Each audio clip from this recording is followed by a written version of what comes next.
Joka, it's your brother from the ancient mother VJ, and you're here for another segment of the Headspace Music Review. Legend has it that in the streets of Tembisa, a young kid was good at football.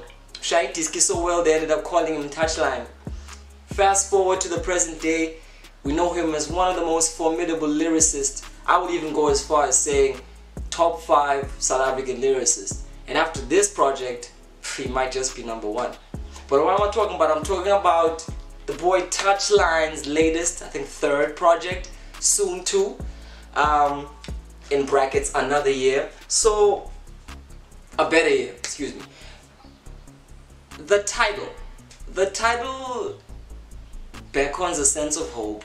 You know, it feels like a New Year's resolution. It feels like Touch is saying to himself, another year to make things work, another year to figure out how to unlock more keys and open more doors in this godforsaken South African hip-hop industry.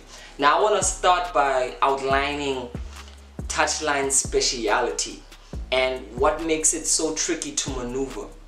South African hip-hop is not kind to its lyricists. We are in an era where trap music and the emphasis to dance and to have minimalistic hooks and lyrics has kind of left a niche market for rappers who really want technical and well spread and well narrated verses and lyrics and hooks. The storytellers, the backpackers, it seems as if they have no home in the commercial framework. And when I say commercial framework, I mean there are no shows, there are no blogs, there are no websites dedicated to the preservation of this aspect of rap music. Rap music as lyrical poetry, rap music as spoken word art. Now Touchline falls under this space, under this context, because first and foremost, the dude is a lyricist. He is incredible, and on this album in particular, it's like he's really fine-tuned his space. Touchline is a descendant of the Kasi rap tradition, probably its most ripest and fine-tuned descendant as of yet. He makes KO look mediocre. And I say that because he has all the finesse of our favorite Cash Time Dawn, but also quantified and balanced with a sense of wit, intelligence, and like hip-hop bar-to-bar instinct that makes me want to call him the pro kid of the SoundCloud era. Like, no doubt, Touchline has the resonance of Lindam Kize, and on many a track he has alluded to coming from this deep influence, and you can tell that the influence of Pro resonates heavy in the young man, and to an extent where you can definitely niche out his sound. He's doing what has been in the tradition of Kid X, what has been in the tradition of KO, what has been in the tradition of this whole Kasi rap phenomenon, and rapping in the context of township exploration, the black experience in South Africa, and taking street slang as it exists, Mzansi, and translating it in across to the hip-hop culture. And I think that he definitely succeeds, even this time around. It is his shining moments that truly reflect how deep of a lyricist he is. His irreverent use of double entendres, his genius sense of understanding how to layer metaphors in a way that references South Africa, but also in a way that picks you out of the window and makes you think. He's got very profound lyrics. He's got lyrics that make you really take a step into the life of a young boy raised in the township, trying to make it in the game, and really reflecting on an existential level what it's like to move around the labels, to move around the definitions and the stereotypes that you have to deal with, and understanding how to redefine yourself. And it's redefinition that I want to talk about with this project, because I really feel like Touchline's lyricism is what pushes this project forward,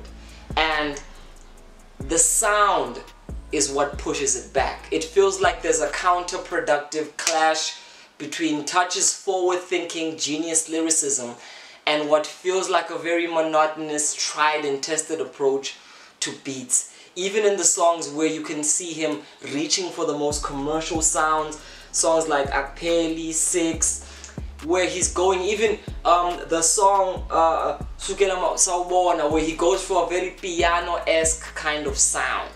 There is a sense of production value lack, and the only way I can describe it is that it's like Touch's creative direction is in cruise control.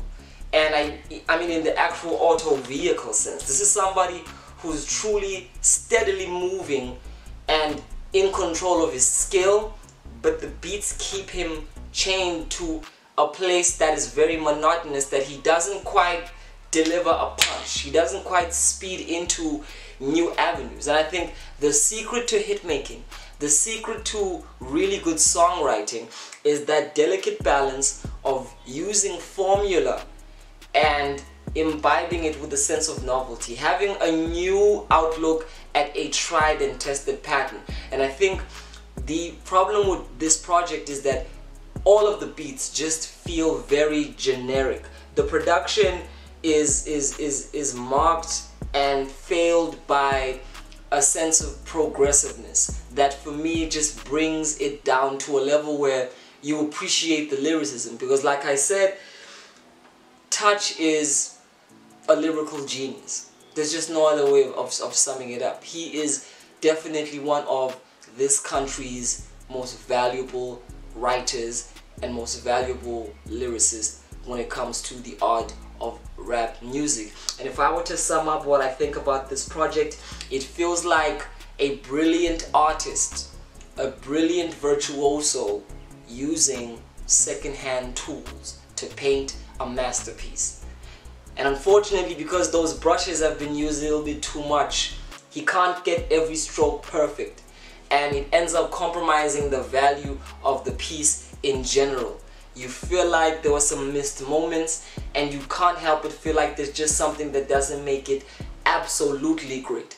And that's what happens to this project. It really is redeemed by Touch's anecdotal relatability. His raspy voice contrasting with the lisp that he has makes him a very unique MC, because I feel like he's something that a lot of Amajita could relate with because of that street rugged finesse, but he's something also the ladies could relate to, because I mean he feels in a lot of ways like a dude pursuing his life with a sense of innocence, a dude pursuing his life with a sense of sincerity.